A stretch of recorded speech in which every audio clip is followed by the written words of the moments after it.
This is the one with Bowie Base 1. The Time Lord Victorious. The magic disappearing Ood. Gadget. And a terrible ending. It's called The Waters of Mars. Here we go! We're still on our endless voyage, All through time and all through space. with Slovene and Angels now. Dalek, Cybers, Ood and wow! Tennant, Smith and Eccleston. And Capaldi, he's the man. Doctor Who is cool again. That was Russell's master plan. Who back when? Reviewing all new Who there is. Who back when? Subscribe and rate on iTunes, please. Rose and Donna, Amy Pond, Rory, Martha and beyond. Join us on this odyssey. What other choice could there be but Who back when? Who back when? Ladies and gentlemen, welcome to the hottest ever episode of Who Back When, a Doctor Who podcast. No shirts allowed. Or dock past. Tonight it is just the two of us. Just the two of us. We ditched Marie because she was too popular. Yeah, we didn't like that. She got way too much attention in that bonus episode. Yeah. We, as a duo, are reviewing episode N058, The Waters of Mars. Aren't we just? I am your lead host tonight, Drew Back-Wen, and sitting opposite me, interrupting, is... Hello there, I am Ponkin. So, yes. So what? I see. Oh, well played. Thanks. It's Honestly, really hot. If this wasn't your podcast... If we sound out of shape... If there's ragged panting, it's not because of what you might think. There's no co-host / fan fiction going on. It is just incredibly hot. Yeah, it is 30 plus degrees centigrade in Oxford. And it has been for a week. Yeah, and we are melting. Goodness me. So yeah, The Waters of Mars. Yeah, we just watched it. Honestly, it made me so thirsty. Today, all that lovely water. I bet it's really cold on Mars as well. There's an ice field. There's a fucking glacier. It was torture. It was ice torture porn. It really was. This was now the second time that I've rewatched it this time around. And the first time that you've rewatched it? Yes. Since whenever it aired? Autumn 2009. Interesting. Sorry, I should say, not only the second time that I rewatched it, I also, at one point, and this will definitely need to be the topic of a bonus episode at some point in the future. Do you remember we've been bouncing around, we've been ping-ponging around the idea of doing a bonus episode of which episode would you choose to introduce a non-Whovian to Doctor Who? Yeah. I once made the mistake of trying it with this episode. Oh, goodness. How did that go? Well, I mean, that's the prime objective achieved. You kirked out. I mean, never mind the Federation's prime directive or anything. You got what you wanted, and who cares, really, what happened after that? That's a story for another time. I have to edit this episode. Let's get on with it. Oh, sugar. Okay, let's jump into a B-scale. Let's do that.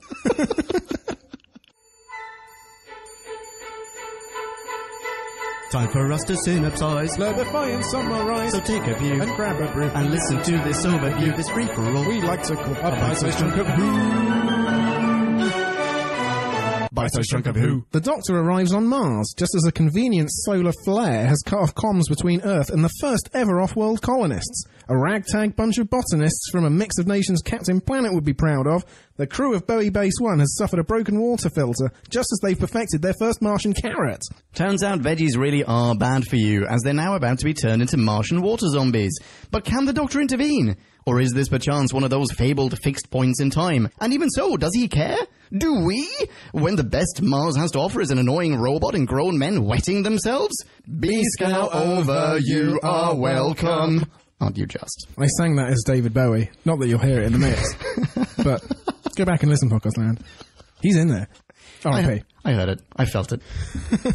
So briefly in this episode, there is life on Mars. Yes, you're right. Yeah. And then the Starman rocks up. He does. Not of his own accord, it seems. Yeah, that's best left unlooked into.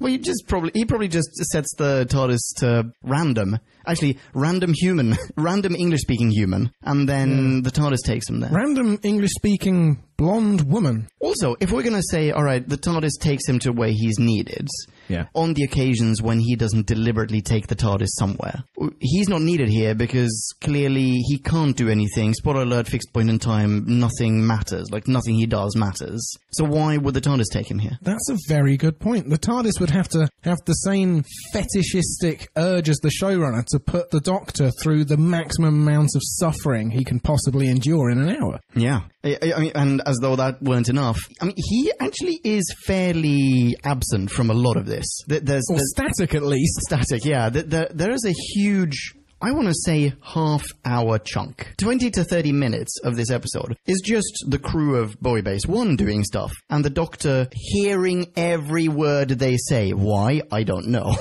Yeah, either in the next room or just watching them from the corner of their room. Well, even when he's walking across the Martian surface, it seems as though it is the Satan Pit spacesuit, right? His Satan's Pit spacesuit, that radio, the built-in radio in the helmet, is somehow picking up stuff they're saying not on the radio. Oh shit, yes! And thus he is tormented, even in absentia. This whole episode is just torture. You know the series Making a Murderer? Yeah. Yeah, this is making a Time Lord victorious. This is all of the torture, the hour of torture leading up to him losing his shit. Yeah, it really is. And that spacesuit thing as well. I mean, there must be a button that he can press to turn off the comms. Throughout the episode, the captain has stressed the singular importance of only communicating essential messages over the radio. Yeah, which is why they're not using the radio. He hears stuff that they say when they're in the same room together. Yeah. Anyway, that's just. Yeah, I mean, I get the point of it. He's meant to gradually, through some form of torturous shock therapy, be turned somewhat darker, egocentric, and hubristic. Yeah, bring out all his worst impulses. Yeah. And it works, actually. The worst line of this episode is unfortunate in that they said it twice. They repeated it. Is when Adelaide says, with the authority of someone who's been watching the show since the beginning, that a Time Lord victorious is wrong. And to her, she's never heard of Time Lords, by the way. Yeah, and we've only just heard of victorious. It's a meaningless sort of appellation, and doubly so for her. Yeah. And no, I mean, I really liked the actress. She's fantastic. I wrote down Lindsay Duncan. Let's look up Lindsay Duncan. Okay, just to finish off that point, that line, I mean, that was the one point where I was pulled out from watching her adoringly, and I just cringed on her behalf. Oh. That she had to deliver that line. So who's Lindsay Duncan? So Lindsay Duncan, it will please you to hear, is known for such films as About Time, Birdman. Ooh. I don't remember her being in Birdman, but apparently she was in Birdman. She was in Alice in Wonderland. She's currently in The Leftovers as Grace Playford. I'm trying to see. Oh, she was in Sherlock. That's where we know her Exactly, from. yeah. She was in Sherlock as Lady Smallwood. Yes, that is exactly who she is. Thank you. That is the missing piece of the puzzle. Bingo bongo. Yeah. So yeah. Bish bash bosh. Bish bash bosh. Yeah. So there you go. That's what's her face, Lindsay Duncan. Shum slippity dop. Hey. Someone's been watching Rick and Morty. So yeah, and she does a fantastic job. Does she steal the show? Is it fair to say that she steals the show? I mean, she's up there. I would. In many ways, this is the Adelaide show. In a lot of ways. I mean, I would say to her credit that, and to RTD's credit, that in the past I have occasionally criticised Doctor Who for not having women of a certain age in roles, and that's an easy criticism to make against Hollywood and any number of sort of media outlets. Sure. And here you have a woman, I'm guessing her character is in her late 50s, bordering on 60, and she does an amazing job, and she is given a lot of heavy lifting to do, and she lifts it with aplomb. She does. I couldn't agree more. But okay, you also get Tennant taken to two different places, and we've already touched on one of them, which is the dark Time Lord Victorious. And until they went over the top with it, I thought it was really intriguing, and I sensed a little bit of, spoilers for next week, the Master coming out of him. I was getting mastery vibes, and I really wanted to see where that was going. It didn't quite go where I wanted it, unfortunately. I've actually gone ahead and watched The End of Time, parts 1 and 2. Yeah, and I don't feel that it tallies very well. I'm not going to spoil anything for the next ones, but I don't feel that there's a perfect continuation between the development of his personality in this episode and in the next one. Well, unfortunately, all the good foreboding work is undone. Towards the end, yeah. Yeah, by him just sort of... going, oh no, I've gone too far. Keep calm and ignore my arc. I know I said counter to you that it was a passable ending, because it wasn't as terrible as the 2 previous endings. No, it was not. But, yeah, that's pretty bad. And this is definitely of the, would you not say? So what are the Tennant Swan Song episodes? The Next Doctor. Next Doctor. Planet of the Fuckface. Waters of Mars. Yeah. End of Time, parts 1 and 2. Yeah, exactly. Yeah, you're right. Which is the finale. So I don't feel like that counts in a way. That's an actual, real episode, or almost a serial. That could be dropped onto the end of a regular series. Yeah. But these 3 episodes, is this the good one? Well, I said before the 5 that this was going to be one of the good ones based on a very hazy, distant memory. I'm not going to tell you because that'd spoil my rating. Okay. But it was definitely better than last week's. Oh my goodness, yes it was. Question for you. Yes. Have you seen a film called Last Days on Mars? No. Nor have I seen The Martian. The Martian is just Castaway, but with, Jason Bourne on Mars. But the Last Days on Mars, which stars Liev Schreiber of Ray Donovan fame, is, and also Sabretooth doesn't matter. Anyway, so Liev Schreiber, who's awesome, he was in Sphere.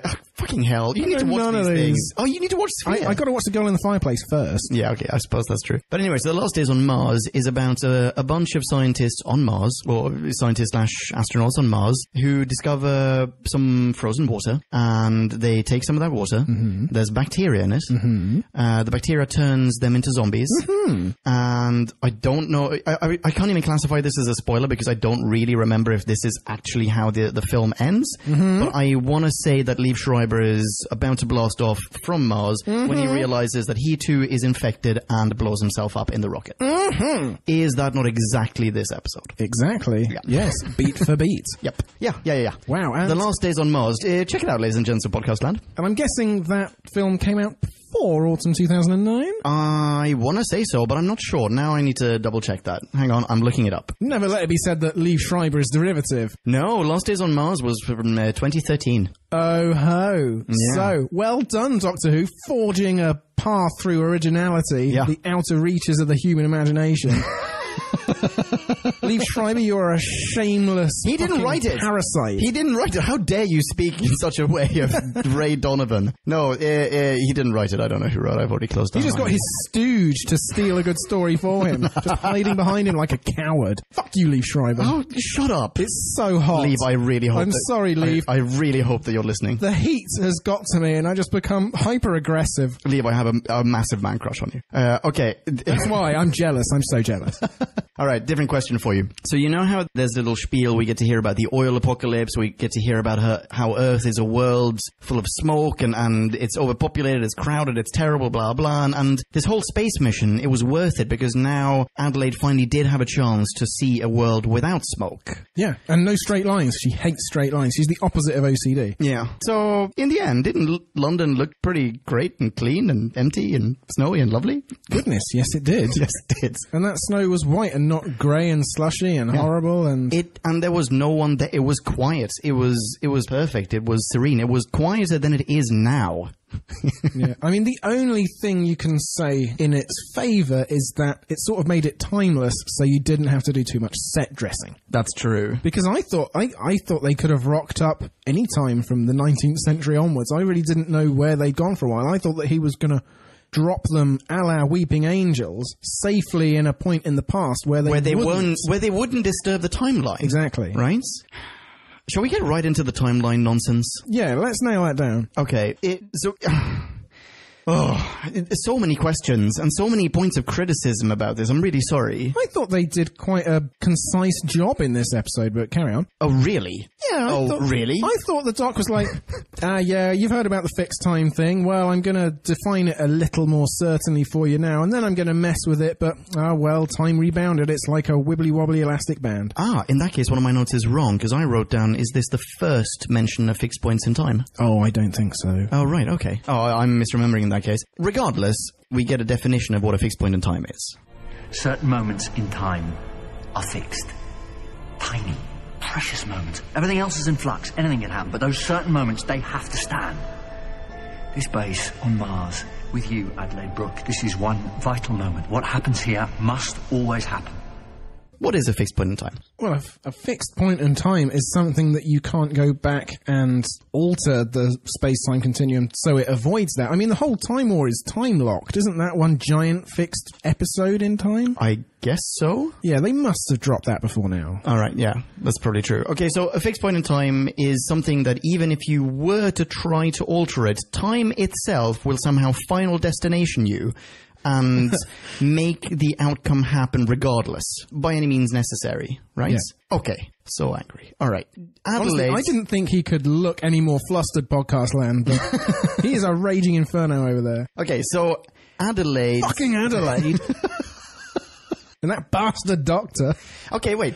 Let's have a look at what happened before the Doctor, the Time Lord Victorious, came in and, altered history. He says no one ever learned why Adelaide detonated the crap out of Bowie Base 1. Yeah. How on earth did that then inspire her granddaughter to pursue a career in space exploration? Well, I suppose the parallel is my granddad was in the Navy and he got lost at sea fighting the Japanese and that inspired me to go into the forces. Sorry, that makes perfect sense, but I do feel like the Doctor says you did it to save the Earth, and that's what inspired your granddaughter. Right. Yeah, and so she never found out about that, right? What she would have been inspired to do, if anything, if she were to be inspired to follow in her grandmother's footsteps, would be to, I don't know, blow something up. Destroy a government property. To go back to my analogy, I mean, if it was the case that my granddad was a captain and his boat sank, I don't think we're cut out for this, lark. I'm going to stay on land. Yeah. You wouldn't have...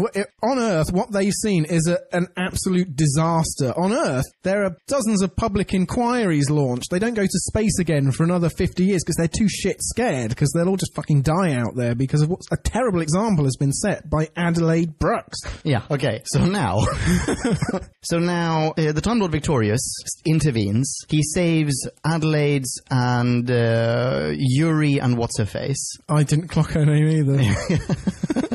I only got his name because it was written in, cyber mage font on his spacesuit. And also something made it easy to remember. Yes, I am Yuri. I am from Dagestan. It like Russia, but not. It like Russia, but Russia not get angry. Perfect crime. Hello, listeners in, where was it? Dagestan? So the Doctor intervenes, he saves all three of them. Yeah. Two of them just peel off. They just bone out of there right away. Yeah, they're like, where's the nearest photo shoot?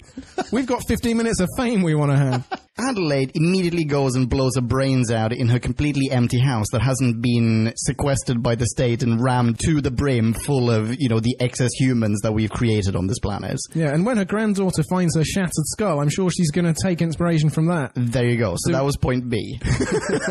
Oh, sorry.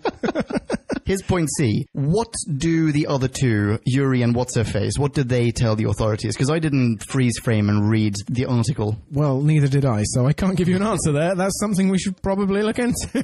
Let's just not. What do you reckon they say? I reckon they said... Oh, man, it's too hot to be clever.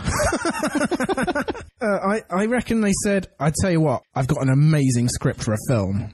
Okay. And they just dragged it out, and they had a film series and a radio show, a podcast perhaps even, about their adventures, and an Instagram account, and with pictures from Earth now. Everything's red in this Instagram account. Okay. You got your Aperol, and you got your squash, and my Pims here, and they just milk it for all they're worth, and they're shameless sellouts is what they are. Okay, but they also presumably say, oh, and Adelaide, she saved everyone. Yeah. So this is now how the granddaughter finds out that Adelaide didn't just, she wasn't like a suicide bomber. She didn't just kill everyone. Yeah. She didn't just lie about going to Mars and become a recluse in her giant London house. Exactly. And then just blow her brains out when she got too lonely and ashamed. Yeah. Do they mention Traveller in a Blue Box? Oh, yes, who they've just been utterly stupefied by. And tremendously terrified by. Yeah, exactly. Right. I guess not. Either way, even if they don't mention him, it seems to me like Adelaide doesn't come out looking very good. Because it's like, oh, all right, no, Adelaide, she saved everyone. Why did she blow her brains out? Was she mentally unstable? Also, when you say she saved everyone, what happened to the other 4 guys? Yeah. Well. Oh, here's another question. Why didn't the doctor save them? Why didn't the doctor save everyone? Because they were all watered up by then. It doesn't seem like that matters to him anymore. Oh, what, you think he can quarantine them in the TARDIS and either that, retcon them into humans? Either that, or he just lets everyone blow up on Mars. Then he goes into the TARDIS, he travels back about a day, and he goes, guys, don't drink anything, stay away from those carrots, come with me. I see, because the normal rules don't apply. Exactly. Oh, that's dead good. Okay, so, hang on, what else? Also, actually, even strike that, I swear he has some wibbly-wobbly way of just decontaminating them. Oh, what? Built up over his many hundreds of years adventuring? Yeah! Yeah, the TARDIS is huge! Huge! He can probably cure people who are already water zombied. Yeah, he just needs to isolate a drop and put it in the lab and, yeah. And then problem solved. Yeah.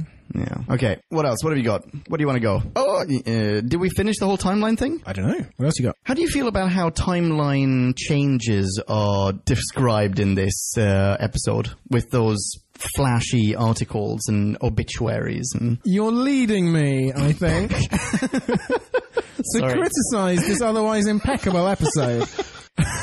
Go for it. Well, all I can remember is in 2059, just over and over again, redlining out of the screen. It's, oh dear. Yeah. It's so overdone. Yep. Yes. Oh man. And I get that we get to see the Doctor's own version of TARDIS Wikia in this episode. I like that it was an actual website. Like it had a little link for, click here for a printer-friendly version and everything. It was like the BSA or something. The BSA's website. But slightly excessive, maybe? Do we need to get one for every single member of the crew and then yet another one for every single member of the crew who survived? No, is the short answer. Yeah. But you want me to be funnier than that?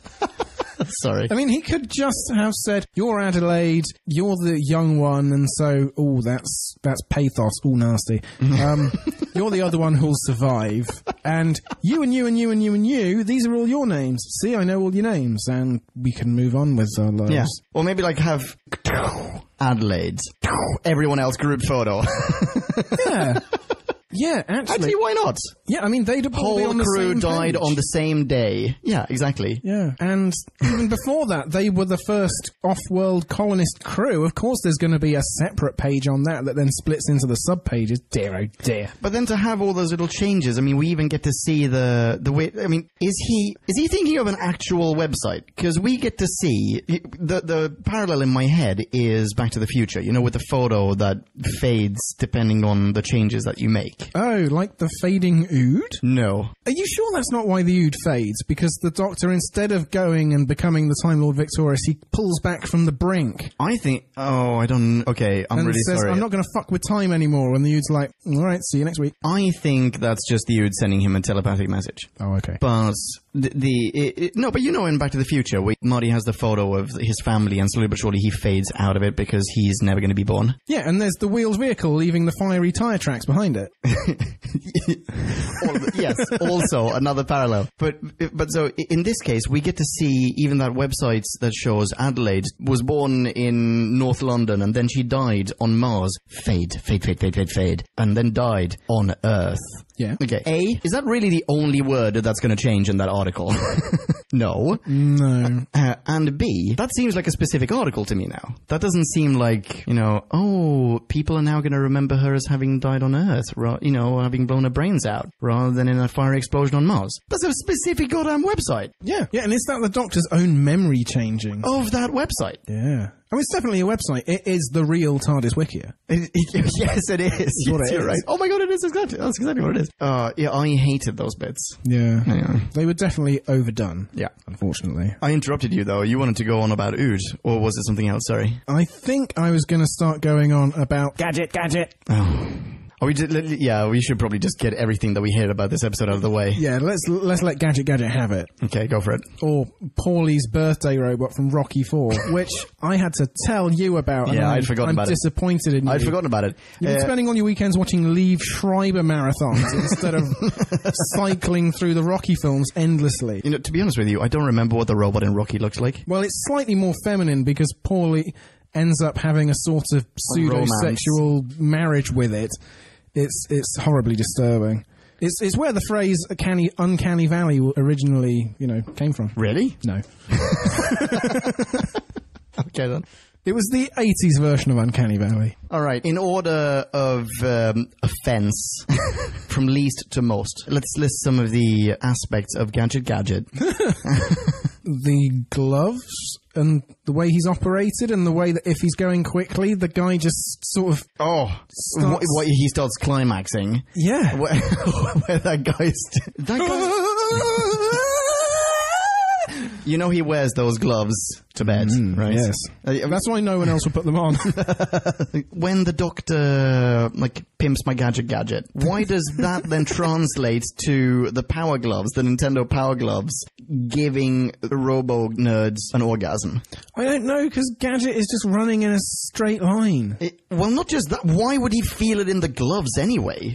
The gloves are just there as, a remote control. Yeah, I mean, it's supposed to add to the ferocious sense of speed and extremeness of the scene, and it just really doesn't.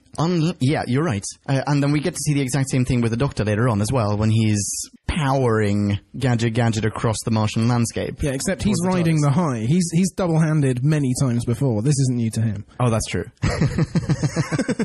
He has fists of fury, that one. All right, yes, that is definitely one. I screw the order. That is one of the offensive aspects of Gadget. Number 2, the fact that he says Gadget all the time. Yeah, like Chantho, though. I like that. I liked Tho. Well, yes, there was a reason. She was an alien. She had a different kind of language. Here there is nothing. Nothing whatsoever. I mean, I can't even think of children liking this. I can't think of any demographic segment being pleased by this editorial choice. Do you think Gadget was devised as a George Lucas-esque ploy to create toys to sell to kids?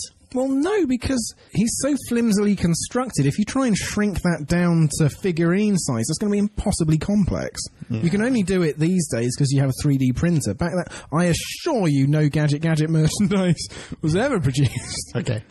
I'm not going to Google it. It's just bizarre, is what it is. I think it's RTD having his revenge on the fans for saying this was annoying. And he's like, I'll show you annoying. You. I make him say Gadget all the time. I can't do the voice. Maybe it sounds better in Welsh. Maybe in RTD's head it's melodious and operatic, and it just was lost in translation. But he was there directing. No, wait, did he direct this? He wrote it. I don't. We certainly produced it. Does he direct? I don't think he directs. I'm not sure he directed this one. But he's the showrunner. He was there on set. He was probably. He didn't outsource this to anyone else. Even if someone else was directing the episode. Phil Ford? Dude, even if someone else directed this, do you not think that at some point RTD, as showrunner, as creator, as writer, do you not think that he got a say in how Gadget appears? Nah. I'll tell you what it is. I'll tell you what it is. He was meant to be a Welsh robot. Yeah, and what it is it's office politics. Okay. Because Moffat is coming in right at the death. While RTD's distracted on Torchwood and Sarah Jane's and leaving a legacy, Moffat is sneaking in. And in the edit, Gadget is just voiceover. So RTD got Bryn Terfel in to go, Gadget, and be really sonorous. And who's Bryn Terfel in? He's like this Welsh opera singer. Oh, right, okay. And then in the post-production, Moffat just sneaked into the editing office one night. It was like, I know what I'll do. What's the most annoying voice I can put on? With the most annoying filter. And who's the most annoying person I know to deliver it? And yeah, he strung him up. Interesting. Even Stephen Moffat, that is naughty boy. That is a solid theory. Because otherwise, what better theory is there? Why is Gadget the way he is? I don't know. Is it to make the Doctor suffer again? Possibly. Because he hates funny robots. That's a nice bit, by the way, where he goes, I hate robots, but then makes a reference to K9. What's wrong with robots? It's not the robots, it's the people. Dressing them up, giving them silly voices, like you're reducing them. Yeah, friend of mine, she made her domestic robot look like a dog. Oh, well, dogs. That's different. I like that little part of it. But wait, hang on. We're not done with Gadget Gadget yet. Gadget Gadget is a pile of shit. Surely there's more about Gadget Gadget that we hate. Well, he's spectacularly poorly designed for a robot 50 years in the future. He's barely better than the Pauly's wife from the 80s. And he's meant to be super duper strong. Yeah, he's supposed to be able to live 15 tons, I think. Yeah. And he's got little weak, I mean, he must be made out of advanced composite materials or something, because... Okay, here's another question for you. So those robots, they were the ones that were sent there first, right? And they built the base. Does he not say that? Like, they can lift tons and tons, and that's how they built this place. Okay. I adapted Gadget out of the worker drones. Those things are huge. They built this place when the shell was lowered down from orbit. They've got a strength capacity of 15 tons. Channel is open for essential communications only. Yeah. Isn't that what he says? Well, I mean, that makes... I missed that, but I mean, that's what happens... Maybe I misheard it. That's what happens in Smile. Yes. So, yeah, you're story right. checks out. If it's the same story. It's all templates. If I'm not mistaken, and that is what they said, it seems to me like these robots are fairly useless. As in, it seems to me like they're not autonomous at all. They're remote controlled. In fact, they're glove controlled, and the gloves are in the box with the robots. So how did this work? Yeah. Surely they were sent there beforehand, because otherwise, everyone arrives in the shuttle, they deploy the robots, and then they stay in the shuttle for like a year while the robots build the base? No. But the thing is, Gadget, he's lost his signal back on Earth, and they spend 10 seconds making that pointlessly clear. They bring Gadget with them back just to make sure that he only works on Mars. Yeah.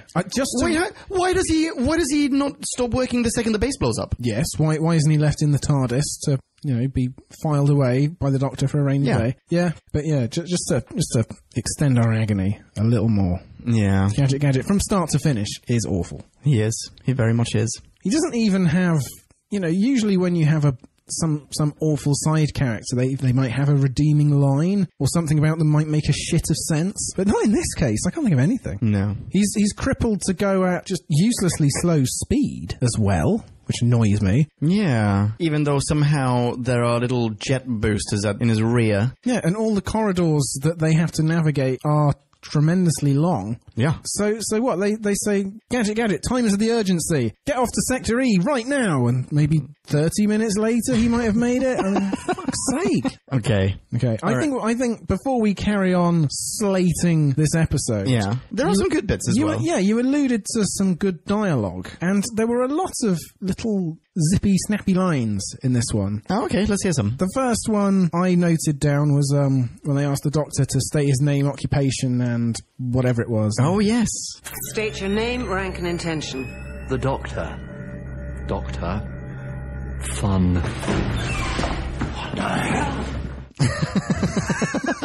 And that was just there were loads. I made far too many notes to be able to find any, but there are more. And you mentioned K9. Oh yeah, that was a good bit. Yeah. And apart from the funny lines, when the Doctor is on screen and Adelaide, they're both effectively acting to screens. They are both doing a stellar job. Do you mean when, for example, when she's popped him in the airlock? Yes. She's locked him in the airlock, rather. Yeah, that's a brilliant scene. Yeah. That's one of those that really shows off both of their talents. I mean, I want to say Adelaide in particular, but Tennant as well. Tennant does a fine job, does he not? Well, I think they just drive each other on to greater heights. Adelaide starts off with a threat, with just a cold-blooded assurance of instant death. To ramp up the pressure. Yeah. Yeah. That made me think of an episode of a serial, a classic Who serial, Galaxy 4, in which Ian Chesterton is locked in an airlock, and I can't remember what they're called now. The ones where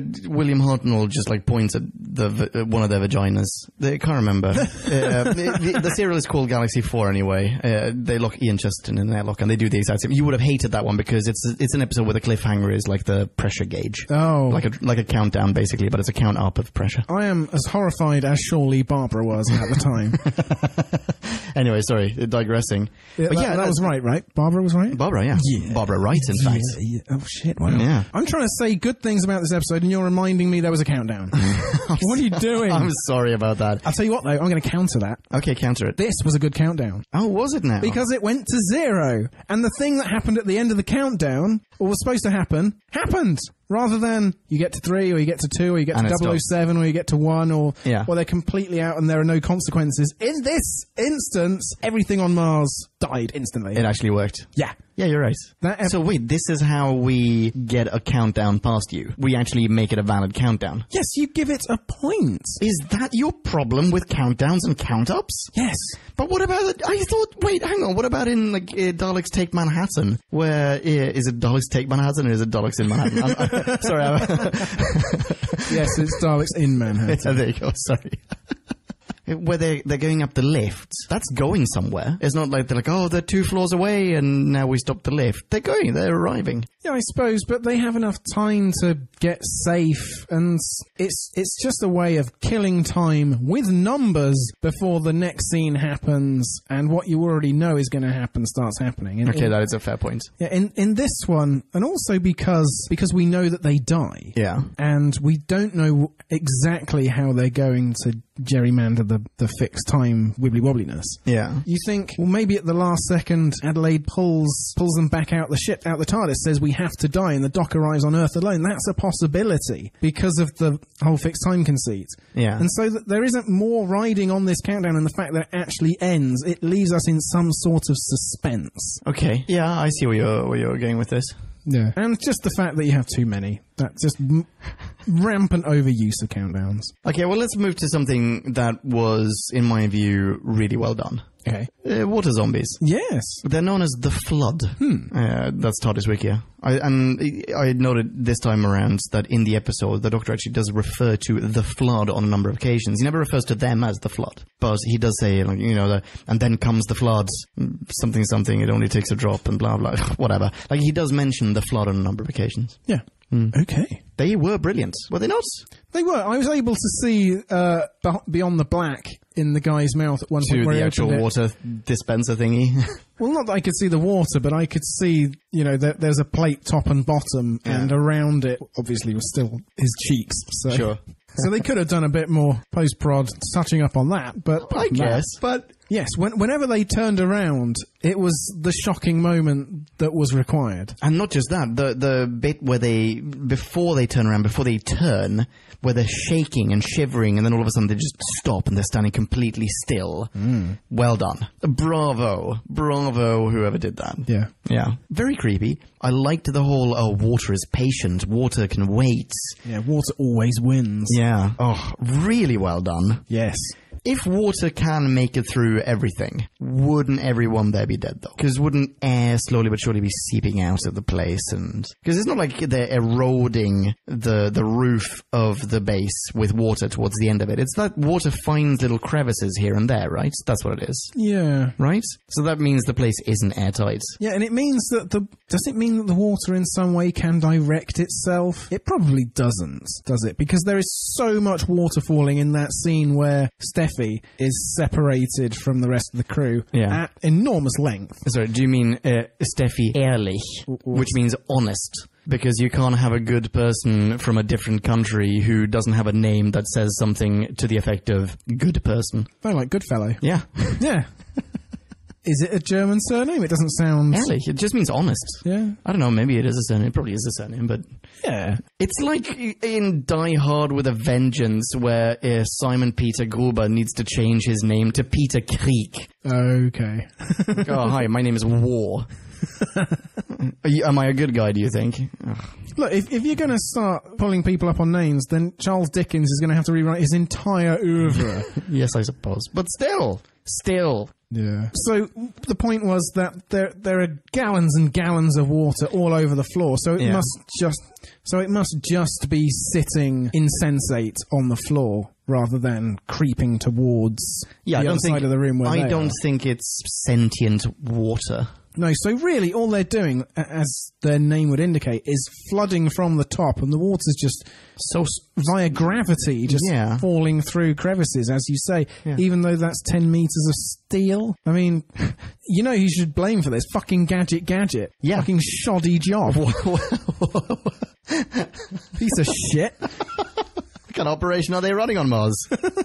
we get a little bit of backstory about the flood as well. I mean, there's a reference to the Ice Warriors. The Doctor says, oh, the Ice Warriors, you know, the proud alien race that once ruled Mars. Am I right in remembering that he alludes to the Ice Warriors having been defeated by the flood? I don't know if they were defeated because the Ice Warriors were then able to capture the flood in ice. Oh, is that what they... Oh, right. So they froze the water.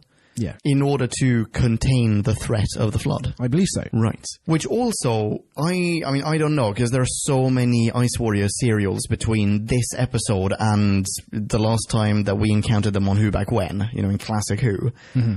But I feel like this was an attempt to justify the name Ice Warrior. Oh, because they made war on the ice. Yeah, and like, I mean, in the first place, when they were named Ice Warriors, they were named Ice Warriors by humans who happened to find one of them frozen in ice. It had nothing to do with ice. Like, it was a complete coincidence. And then all of a sudden, they're just known as Ice Warriors. Oh, isn't that a fun tie-in, though? I like it. I love it. I think it's really, really cool. I think it's, nicely done, guys. Nicely done. I couldn't tell from your expression because you're just in so much discomfort. Oh, sorry. That's just the heat. I'm sorry. I'm so sorry. Okay, I do have some questions about the water zombies, though. Okay. So, all right. First of all, how do you make a water zombie? I mean, it seems like in one case you just need to bite into a carrot. In another case, you get a bump on the head. And in another case, you need like a full-on Martian baptism. And oh yes, the outcome is always the same. Yeah, except and what's his face? Egon. Maggie. Who's Maggie? She's the black woman whose eyes don't go pale. You're right. Yeah, her eyes don't change, but she's still. I mean, she's clearly a water zombie, right? Yeah, but she's sort of their leader. So there's a difference there. There's another unexplained thing. Oh, okay. Essentially, did she also receive a water baptism, like a fake knock on the head, just to make it seem as though she had a tussle, but in fact she had to drink gallons of water or be covered in it? Well, I mean, that does seem to be Andy's MO, water zombie Andy's MO, but then later on we get to see, what's his face, Roman. Yes. He has, in a scene that is almost identical to that scene in 28 Days Later, where, you've seen 28 Days Later? Yeah. Which, among other people, stars Christopher Eccleston of Doctor Who fame. There's a scene in that one, just as there's the scene in this one with Roman, where a drop, here it's water, there it's blood, falls into the eye, and he's like, oh no, stay away, stay back, I'm gonna turn, I'm so sorry, and then he starts shivering, and then he turns into a crazy rage zombie. Yeah. That's one drop. You don't need to shower in you know, Martian splooge. You just need one drop. But it's just more fun that way. I mean, it's a cool scene. When was 28 Days Later made? 2002. 2002? Yep. This is a rip-off. That scene is a clear rip-off of, let's call it homage to 28 Days Later. They're just sticking two fingers up at Eccleston for leaving in a flounce. Yeah. But it is a super nice scene. Yeah, and Roman, I mean, that's the best thing he does. I mean, he's just been annoying up to that point with his gloves and his robot. In that scene, he actually gets to be noble. Yeah. Yeah, exactly. Yeah, you're right. And actually, I mean, this is maybe a slightly... We're talking about side characters now. Yeah. This is perhaps a slightly different crew than we're used to. First of all, it had an effective female captain. Yes, it did. Because I think one of our problems with 42 was that there was a woman in charge. I can't even remember her. She was married to a guy who ended up being a light box, I think. Okay. I'm going to say I don't remember any members of 42, of the crew of 42. Well, no, and I'm sure 20 episodes from now we won't remember anyone except Adelaide. Maybe. Yeah. But I do seem to recall that we were not satisfied with the caliber of the female captains, but here... Spot on. Yeah. Yeah, well done. Have we not, however, encountered the stereotype of the male, humorless man in charge? In this case, the pilot. Well, Ed. Is that his name? I think so. The guy who has some history with Adelaide that we also never get to hear about. But he's never forgiven for. Yeah. I thought that was intriguing. I like that. Yeah, I like me too. I like the fact, actually, that there were allusions to backstory that you never got resolved. Because they weren't cheesy they were just enough of a hint to flesh them out as credible human beings. Nick is screaming into whatever device he's listening to now. Show, don't tell! Show, don't tell! Yeah, exactly. He's also saying dramatic irony. Oh, that is the Ne Plus Ultra of Nick. Hello, Nick. Wait, what are we talking about? Oh, the side characters. Yes. And also, I mean, I know that Andy was essentially a villain, but... Well, he was for most of the episode, yeah. Yeah, but that wasn't actually him. They didn't, as happened in the past, they didn't sort of retain a humanity that they could converse with. When the Doctor was trying to get Maggie to talk to him... She didn't remember anyone, but she did seem to recognize Ancient Martian. Oh, yes, that's true. Which I wonder if that's something that we're going to encounter in quote-unquote future classic Who serials that we're going to be reviewing on Who Back When. Yeah. I've only seen... With the Ice Warriors. With Ice Warriors, potentially. I only remember one thing that takes place on Mars, and that's pyramids. On Mars? Pyramids of Mars? I'm going to say pyramids of Mars. I'm really looking forward to getting to that one, because there are a few scenes in that. I don't remember much about the serial, but I do remember a few scenes from that serial. And among other things, they do go to Mars. Shit, I might be misremembering that. But I wonder if... I don't remember that aspect of it. Maybe the language that they speak in that serial is Ancient Martian. Maybe there's... presumably, you're right. I mean, there are going to be other Ice Warrior serials. Very possibly some of them will take place on Mars, and that therefore we'll get to hear the Doctor learn/speak Ancient Martian. Well, what happened last week with the Victorians on Mars? I was going to say, we were just on Mars as well, yeah. But no, that was just Ice Warrior speak, right? Oh, okay. And that's different. That's just hissing and stuff. So this is a different language. Right. My question is, she recognizes, what's her face? The water zombified lady. Maggie, sorry. She recognizes Ancient Martian. Yeah. Meaning she's encountered it before. Possibly she speaks it herself. If she speaks it herself, then that is her species' language. Yeah. The Doctor speaks it. The Doctor has encountered this species before? Well, maybe it's the Ancient Martian lingua franca. Like, I don't know. So there were lots of species living on Mars and... Yeah. Possibly. But where I was going with this way back when... Sorry, go for it. Was, I mean, it does sort of run counter to the fact that the Doctor does start to make contact with her. Yeah. And she cocks her head and she recognises, and then he just completely abandons that line of inquiry. He does, but she doesn't seem particularly interested in anything anyway. No, I guess. But I think that is good, because you don't have the compromised human-villain hybrids in this one, where you're trying to reason with them and you don't know which way they're going to go. You are human and then you go villain, and so that's different. We could be really nitpicky, by the way. Yes. I'll always, given the chance. She does speak English. So does that mean that is this the TARDIS at work? Or is this just, it's a TV show, obviously she's going to speak English for a while.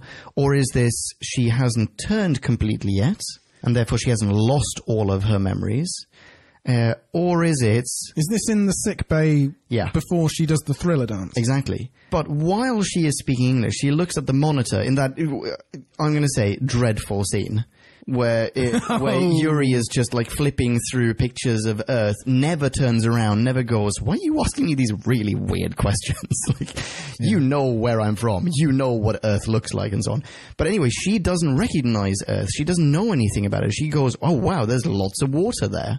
Like, I want to go there. That's a great place. So she's forgotten what Earth is like, but she remembers the language and she can speak with someone convincingly. Anyway, I told you. I think that's very nitpicky. I think that was a good nitpick. Okay. I'm with you on that one. All right. But I guess where I was going was, it was nice with nobody compromised that the threat was more absolute rather than... Yeah. Is the Doctor going to be able to turn them back? Again, I feel like he probably could.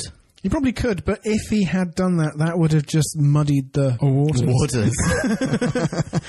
And that's a whole other narrative can of worms that if you just keep it simple, then they're more terrifying. Yeah, agreed.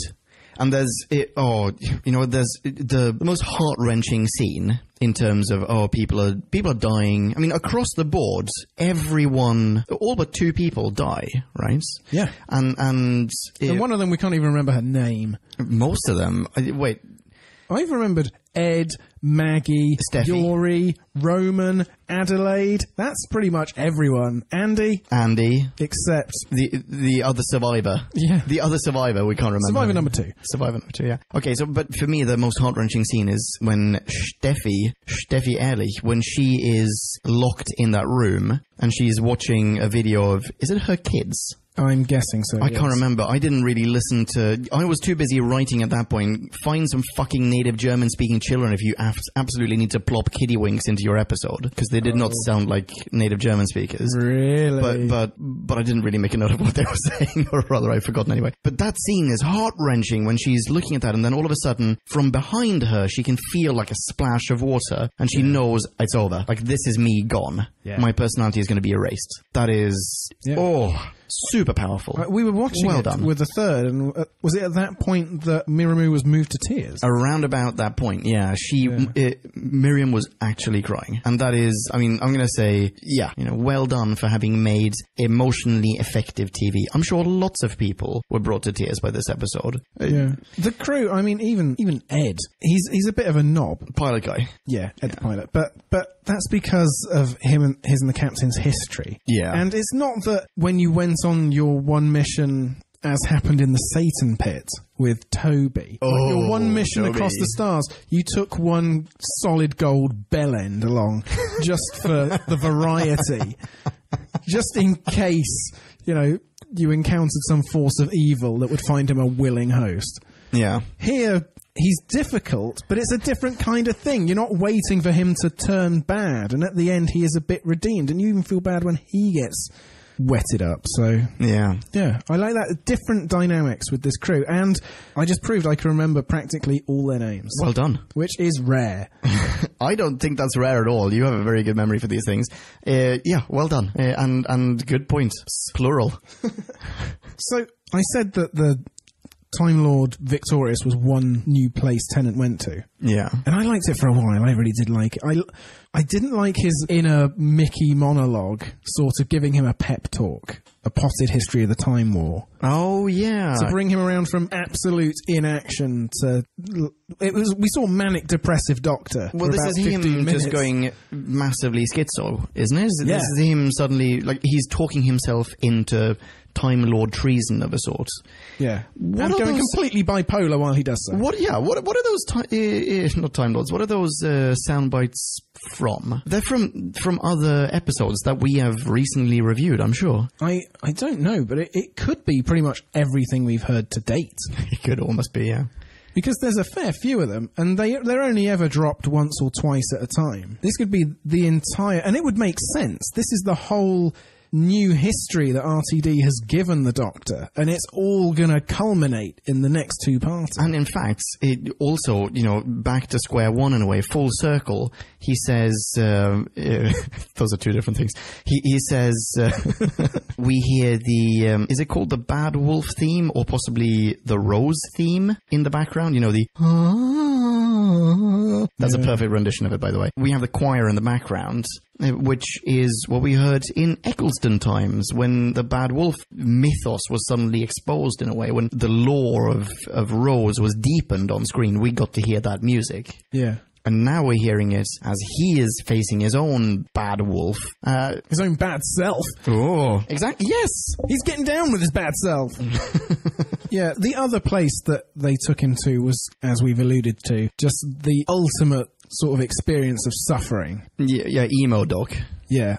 But he's never suffered more than in this hour, has he? I mean, wait, why? For most of the time, explain. He's just paralyzed. Do you mean when he realizes that he can't do anything? I think there's a really great scene where he says to the captain, essentially, if I do something, I will just make it happen. I think that's really great in terms of building on what came before and folding it back on itself and just robbing him of agency. The Doctor without agency, like in Midnight, is a really affecting thing, and I felt the same here. Very true, but this is where the Final Destination thing comes in and ruins it a little bit for me. Because even if, whatever you do, it's now gonna change the way that something happens, but that something is still going to happen. You cannot change that. Yeah. The fact that you've changed the way means that you've already changed something. In Final Destination, it's like, I managed to not die in a plane crash. I guess now I'm going to be decapitated by a renegade train sign or whatever. I can't remember that film very well. No, I don't buy that. That's still changing stuff. No, he it's changed not history. necessarily. She didn't die on Mars. She blew her brains out. Subsequently, by the end of the episode, we can say yes. But for most of the episode, he is not breaking the rules. He just thinks that he didn't know that he was there and he was the one who caused it. Okay, wait. So hang on. That's a different definition of... I agree with what you're saying now, but I think that's a different definition of what a fixed point in time is. A fixed point in time, all of a sudden, is something that you have unknowingly tampered with. And by interacting or choosing not to interact with it, that is what constitutes the tampering that you were unaware of beforehand. Right, I think I follow you. That makes sense to me, but I don't think that's what they're saying here. I think what they're saying is the universe has a way of course correcting, and unfortunately, as in, there are pins that hold the string, between the pots of jam. There are pins in the wall, right? Yeah. And those pins are always going to be there, so even if Moffat, whether you like it or not. Even if there's a little bit of slack in the string, or if it's tightened or whatever, it will always go from pin to pin, and you cannot change that, even if you're a Time Lord, or maybe like the Time Lord said, this is the law, you cannot change the location of those pins. Yeah. Well, you can think of it like that, or they're the fronds that the monks are fondling. Sure. Oh, yeah, there you go. I had somehow weirdly already blanked on that episode. but yeah, if that's what they're saying in this episode, which I feel is what they are doing... I think they do that after the Doc breaks bad and then bounces back again. But for most of the episode, he hasn't done that, and he is just seeing himself causing something where he didn't think he was going to be. And the tragedy of repeating the mistake he's made before, like at Pompeii, is something he has to wrestle with, and there's no escaping it. Until he decides to break all the rules and just fuck everything up, he is trapped by time. This is something that the Doctor is not used to, and he not only is trapped by time, but he has to listen to all the suffering going on at the same time, and it just ramps it up. Okay. Right. Am I just repeating myself? No. Well, I mean, you're making perfect sense, but I don't think that's what this episode is saying, and the main reason for that is the website. So that's the world changing in some way. The website being, in this case, a representation of how the world remembered history at one point. Yeah. And when the website morphs into whatever, that means now... But that's at the end. That's at the end after he's... Yeah, but that means that he has now made a change to what it was like before. It doesn't mean... It negates the other theory of it was always like this. He just didn't know that it was like that because of his intervention. It does, but it doesn't change his experience of what he thinks is happening. That is making him suffer. So even though he is wrong, he is still living within that falsehood. Okay. And it is taking him to a place he's never been, and it means that I'm prepared to believe you on that. That when his ego is resurrected, all the suffering that Space Jesus has gone through for the last 40 minutes, it means he can resurrect bigger and better than ever. Because he is, question for you. Okay, go for it. I know the Doctor is tormented after he comes back. First as a moody northerner, and then as two fops, and then as a grizzled Scotsman. Is there any of this in classics so far? Yeah. Not so far. Not really. Well, no, not really. We've encountered what I think would constitute fixed points in time in Classic Who, on Who Back When, so far. Bear in mind, most of Classic Who, I still haven't seen it, right? He mentions Pompeii in this episode. We've seen the burning of Rome. We've seen the Great Fire of Rome in Hartnell times. And that is very much caused by Hartnell. Right. Very much caused by Hartnell. So very much more of a Rick character back then. Yes. God, I love Rick and Morty. He causes the fires of Rome. And then just walks away saying, lick, lick, lick my balls. Right? I knew you'd love that show. And I'm pretty sure, because that's the episode we would get to see Nero, we get to see like the madness of Nero, and I'm pretty sure for that reason, during that serial, we get to hear about, oh yeah, isn't he the chap that burned down Rome? Like, isn't that the guy who just went completely nutso and torched the place? And then towards the end, spoiler alerts. And they say, yeah, I think he matches that description. Oh, nice one. And then towards the end, the only reason he does that is because he is inspired by Hartnell lighting some papers on fire in front of him, like alluringly, and he goes, oh, those are pretty. I guess I just had an idea. Here's something I'm going to do. You know, Hartnell fiddling with time again. Oh, nice. I think that's the closest we've got on Classic Who. Well, I don't mean the Doctor causing stuff to happen. Oh, you mean him I mean, thinking, oh shit, I can't believe that this is something that I can't change, or this is something Not that even that, just more broadly, just being a suffering, tormented individual beyond the human scope of comprehension. Yes, we have, but only within the context of, I can't go home, I am exiled, I'm not welcome by my own people. Okay. No, is the answer. This is a New Who thing as far as I'm aware. Yeah, so this is really RTD's signature, as in the lonely, suffering Space Jesus. Yeah, well, I mean, have you seen... I've not seen any Colin Baker, and I've also not seen any Sylvester McCoy. True. And Colin Baker is meant to be a bastard as the Doctor, and Sylvester McCoy is meant to be just grumpy and moody. I've met Colin Baker. I don't think he's a bastard. I think he's just quite high-handed. I meant Colin Baker's Doctor. Colin Baker was a lovely gentleman, but the... Listen to Who Back When. It's fun. Love Colin Baker. Yeah, me too. He's so tall. So much taller than I thought he would be. But I mean, he is meant to be this... Like, his Doctor is meant to be a bit of an arsehole, so I can definitely see him having dark moments. And then Sylvester McCoy's era, I mean... I'm assuming that whole era is like wall-to-wall depression, because at that point the show was on its last legs, money was being pulled everywhere, parts of the BBC didn't want the show to continue. Like, yeah, there's probably going to be some dark times. Yeah, it kicked off grunge, as I remember. It was responsible. When Sylvester McCoy, his first day in the job, Bananarama were #1 and everybody had big hair and shoulder pads in. It was hilarious. By the end, Kurt Cobain is writing Nevermind and we're all ready to just mosh with anger for a decade. Yeah. Until the Spice Girls come along. Thank goodness for that.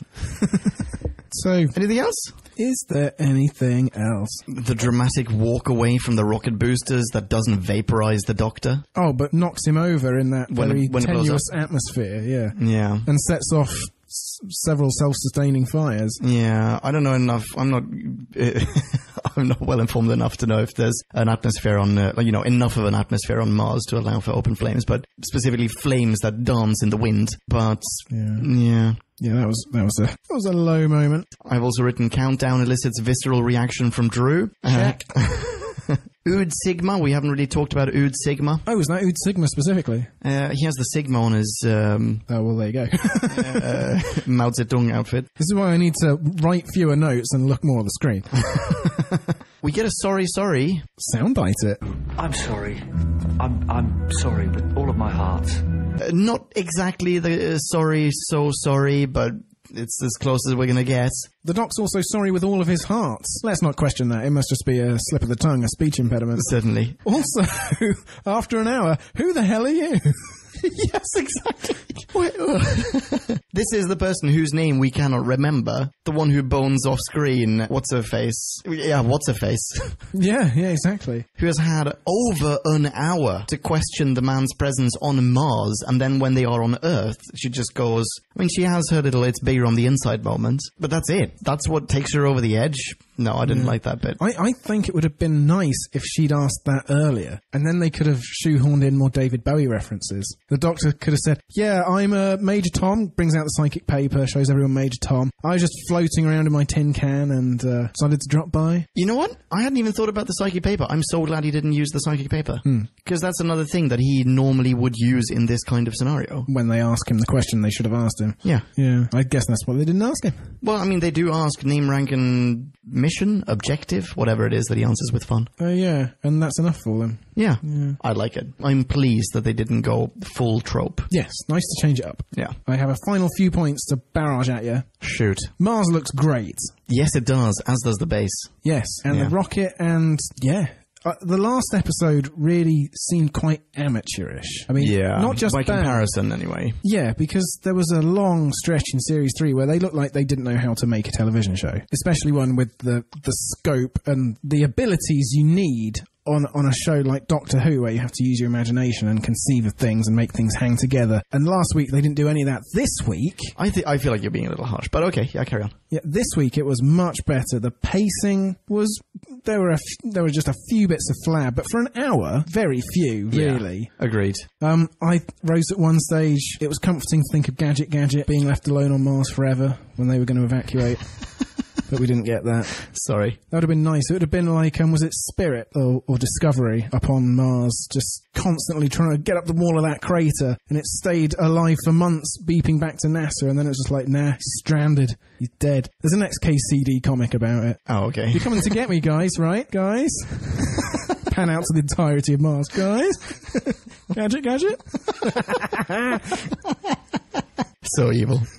Not as evil as the Doctor, who is a massacre voyeur. There is a fixed point in time. Everyone's going to die, and he's going, I really should leave, but it might be horrible, for a long time at the beginning of the episode. He does try to leave. They won't let him. They take his spacesuit. Possibly, but he's not trying to get it back off them. He's just sort of dawdling and mumbling to himself, well, I should leave, but this is sort of like Crash. I think I'm just going to watch the carnage unfold. You're probably right. There probably is an element of that in there. Though I think, officially he's there because he's having this inner monologue, or this inner, he's in a debate in which he's going, should I, shouldn't I? Should I, shouldn't I? Yeah, I should interfere. Yeah, and that is fun, and he does that quite well. Yeah. It's obvious, but it's less obvious than what comes towards the end when he's trying to be bad. So I look back on that fondly now. Okay. Yeah. For someone who wants water and is thirsty, these guys are all exuding a lot of it. Why are they constantly dripping and splooging and splurging? Yeah. Yes. I'm going to go to one of my notes because this is something that I haven't said in a while. It's in my notes. How's it generating all that water? Isn't it a waste? Because, well, at this point I'm thinking they're the water, right? So why would you just waste it? And you're not just creating water out of nothing. You're turning something into water. So why aren't you drying up? Why aren't you turning into just skeletons? Why aren't you, Yeah, why aren't the cracks at least spreading over their face as they're gushing out the little so much water? Yeah, exactly. Or are you taking something from the atmosphere and turning that into water? So why isn't the atmosphere changing? That makes absolutely no sense to me. Yeah. If they can make so much water on their own, like they could just generate it out of nothing, they don't need to go to a planet that's full of water. They could just turn Mars into a water planet. They also don't need to scream to wake up the glacier. They could just add new water on top of it. Sooner or later it'll melt. It's fine. Yeah. Yeah, there's a lot of science that doesn't add up. Yeah. But that's to be expected, I suppose. Here's the thing that doesn't add up. Okay. The Dalek. Looking in the window. Oh, I forgot about the Dalek. Yeah. Why? Why? Why does the Dalek just look at this girl and go, not worth it? There is no explanation. None at all. She's not even a special little girl. I'm glad that they didn't go down the Daleks knew it was a fixed point in time. I was going to say that, yeah. Because that would have just raised far too many questions. Yeah, I hope that's not the case. But that's what sprang to mind when we watched it, yeah. Because then they would know that their invasion plans were entirely pointless and doomed to fail. So I get why they didn't do that, and maybe they thought, we'll come up with another explanation, or... This was just a nice Dalek. Yeah, maybe it was nice a child Dalek. Maybe it was Clara the Dalek. Who knows? Yeah. Anything else? Just one thing. You get one more thing. One thing because, I don't want anyone to give this episode too high a rating. There is suddenly sealant. The Doctor rocks up when he's manic up Doctor. Hey, look, I've got some sealant. Spray this everywhere. There we go. Job done. Bish, bash, bosh. Yeah, you're totally right. Is that something... It's not something he's brought from the TARDIS, is it? Because he hasn't gone as far as the TARDIS at that point. No. So this is something from that room. Yes. So they have sealant and they just don't use... Why don't they use it as a precaution? Just seal everything. Yeah, you would think, what have we got in storage? Let's stop for a minute. No, it's just thrown in glibly. I buy it. Miriam brought up, that's Miriam, brought up a good point while we were watching this. She said, why doesn't everyone just put on a spacesuit? Yes. Wouldn't that kind of fix it? Wouldn't that solve the entire problem? Yes, because these haven't been built by Gadget. They're not defective. Yeah. Yeah. Yes, Yeah. it would. Yes, it would. Ratings? Let's. And now it is time to rate this. Did we love or hate this? Bing bong, hey, la la la la la la. Ratings. I'm not 100% sure what I'm giving this. My opinion of this episode has fluctuated wildly in the past few years. I say this having rewatched about half of the episode that one time that I tried to introduce someone to Doctor Who with this episode. And it failed because that person, by the way, absolutely hated this episode. Really? Yeah. Just like, this is shit, is what the person in question said. Anyway. Wow. But yeah, so my opinion of this episode has fluctuated wildly for the Would you past say years. that it's ebbed and flowed? Rewatching it the first time with Miramu on a bus, we did not like it. Yeah. And rewatching it again now with you and Miramu, I felt that, not on a bus, on the TV, sitting in a sofa, melting in this heat, I felt like this is actually a really good episode. But now we've spent an hour and a half talking shit about it. And I can't help but think of all the things about it that don't make sense and that I cannot forgive. Very good. For the details, re-listen to this entire episode. I'm giving this a 3.1. Wow. Okay. Yeah. See, this is going to be interesting because I'm going to be more positive but give it a low score. Okay. I think it's really interesting, this episode, as a counterpoint to the last episode. It really stands out as a contrast, whereas that was incredibly sunny and light and expansive and empty. This episode is claustrophobic and dark, and it's quick, and stuff is always happening. And this episode is stuffed full of action and dialogue and twists and turns. And the last episode, I know it was a functional Earth hour, but it seemed so much more barren, not just in the landscape, but in the ideas and in what was presented to us. And this episode felt like at least 3 times as much stuff happened. And so I like it for that. And there is a lot of good stuff. There is also a lot of bad stuff. The science is bad. The Doctor is great. Lindsay Duncan. Wait, the Doctor is great? Is the Doctor always great, though? He's great, and then he's bad. I think he's more great than not. Yeah, I agree. Sorry to interrupt you. He certainly had more to do, and he didn't have to fake being aristocratically entranced by Lady fucking D'Souza. That's fascinating to me because I think part of what makes his participation in this so excellent is that he has nothing to do, that he is forced to be a spectator. Yeah, but also his interactions with Adelaide, those scenes are incredibly powerful. And they are 2 actors really acting. Like you don't get that matchup very often on Doctor Who. You should get it most weeks, but you don't. And so those scenes were a treat. But see the last hour and a half, 2.9. 2.9. Okay. Right, so we got any listener minis?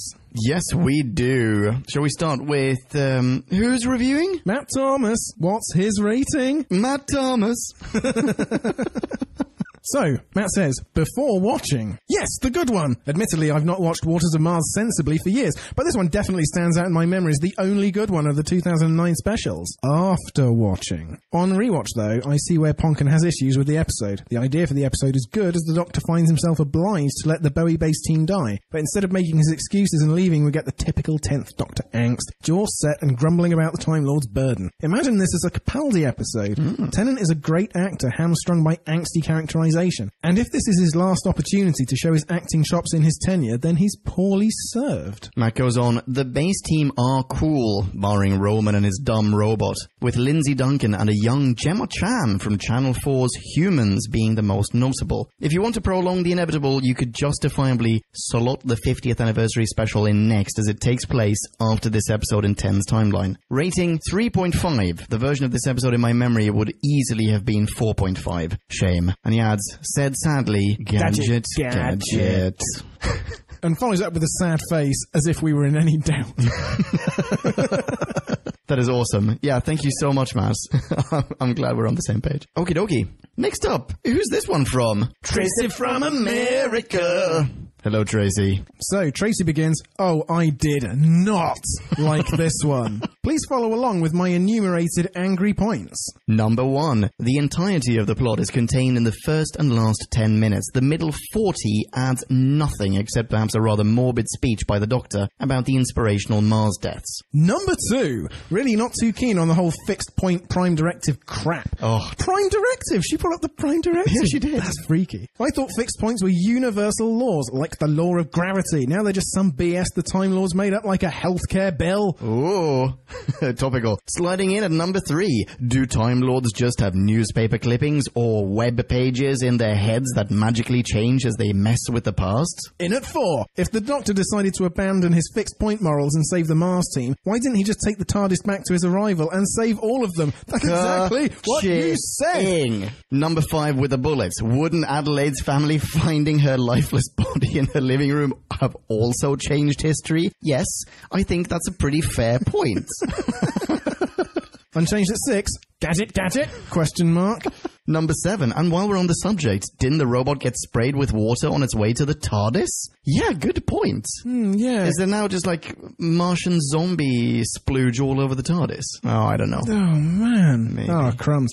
Anyway, lastly, at number 8, after the Doctor saves the last 3 of the team, it really pisses me off that he just stands there smiling stupidly. I get it, Doc. You just discovered an entirely new side to your personality, but these people are in shock. You call yourself a doctor, get some bedside manner. The one bright point in this episode, she adds, was the actress playing Adelaide. She was phenomenal. And Tracy's rating is it time for regeneration yet? Yeah, nice one. Awesome. Thank you so much for sending that in, Tracy. That is, as per usual, a spot-on mini. And a special shout-out to Tracy, because it was her birthday this week. Oh, happy birthday, Tracy! Yeah, and it was mine not so long ago, so... Oh, happy birthday. Commiserations, Tracy.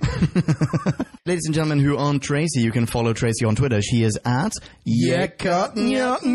That's Fountain Tracy backwards. Next up, we've got... Michael Ridgway! That's that guy I know. Hey, Michael. How you doing? And look, he split this up into 2 paragraphs because he knew ahead of time that there would be 2 of us tonight. Is Michael a Time Lord? He might be. Nothing's been proven either way. Michael begins. You'd need a heart of stone. Stone! To not be moved by this episode. I, for one, wept like a baby as the likeable doomed crew were being picked in the final act. I think the ending would have been better if the Doctor not returned to save them.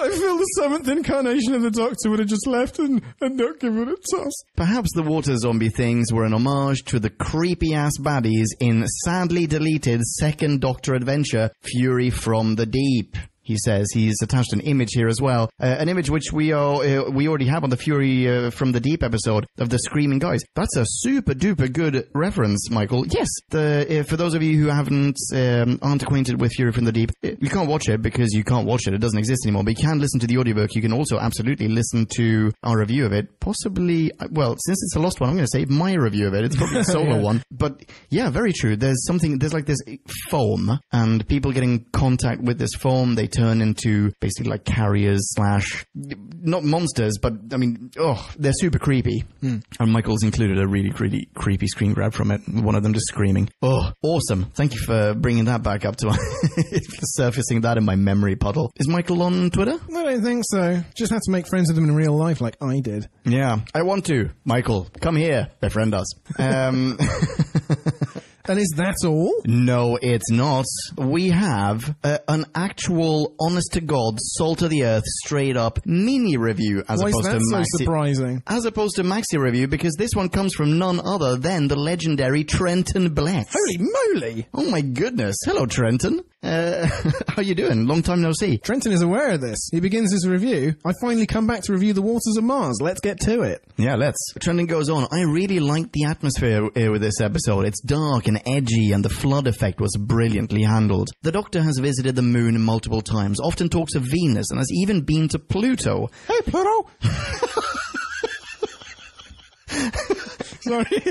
That was awesome. But the show has only ever gone to Mars 3 times in the show's history. The first being the Pyramids of Mars, 1975. This was the second time, and the third was in The Empress of Mars, 2017, the one that was just on a couple of weeks ago. All 3 times I thought each story brought more lore to the Red Planet in the Hooniverse, but by far, Waters of Mars is the darkest of the 3 Martian stories. The ending especially was really dark. The Flood was unsettling, the supporting cast was great, and the 10th Doctor absolutely loses his mind.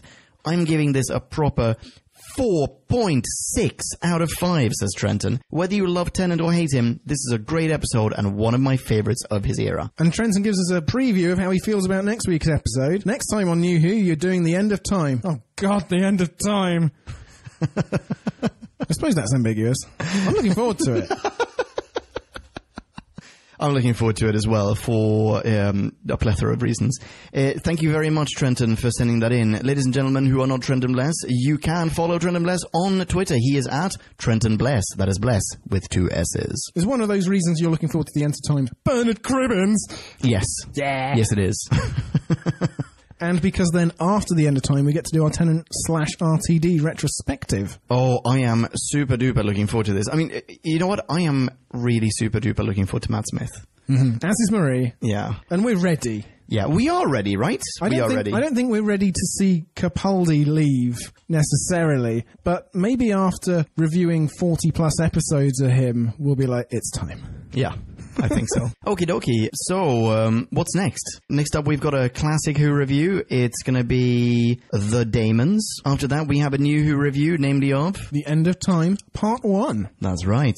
We're going to be dropping a couple of bonus episodes very soon. You already mentioned the Tennant retrospective that's coming up shortly thereafter. And before that, in fact, possibly even the next thing to drop is going to be our 4th anniversary blooper reel. 4 years of Who back then. 4 years. Yeah, we are 4 years young. Holy moly. Well, almost. When you get to 5 years, I mean, that's really something. That's a significant chunk of a life. Yeah. Wow. That's going to be good. You're welcome, podcast. We're going to have a crazy party when we hit 5 years. Okie dokie. Well, until then, people can follow you on Twitter, I believe. They can, at DrewBackWhen. Excellent branding. You can follow me as well. High-five me online, and I will high-five you right back. I'm at Ponkin. Until the next time, be rad and excellent to each other, podcast land. Rock on and ciao. Toodaloo. Marie, where did you come from? Kablamo! Did you enjoy the show? Then please do what the cosmos compels you to and spread the gospel of Who Back When. Tell your friends. Don't have any friends? No problemo. Tell some strangers. Like us on Facebook. That's facebook.com/Who Back When. All in one word. Are you on Google Plus? Then find us on Google Plus. That's plus Who Back When. And when you do, tell us why you're on Google Plus. Who Back When just got its very own Twitter account, no lie, so give us a follow. You guessed it, that's at Who Back When, all in one word. Check us out on SoundCloud, vote us up on Reddit, listen to us on Stitcher, and head on over to our website, whobackwhen.com, where you can leave a comment, submit a review of your own, and peruse our visual index of aliens, monsters, and more, which increases in kablamos with every episode. And lastly, give us a rating and review on iTunes. Not only would it make us super chuffed, and it really, really would, but as thanks, we will transmigrate your iTunes nom de plume into the credit list of trailers for fake Doctor Who audiobooks produced by Who Back When. Have a poke around our bonus episodes to make more sense of that. That's it. Rock on and be rad and excellent to each other. Catch your earballs in our next classic Who review, new Who review, or, still funny, audio Who review. Ciao. Who Back When?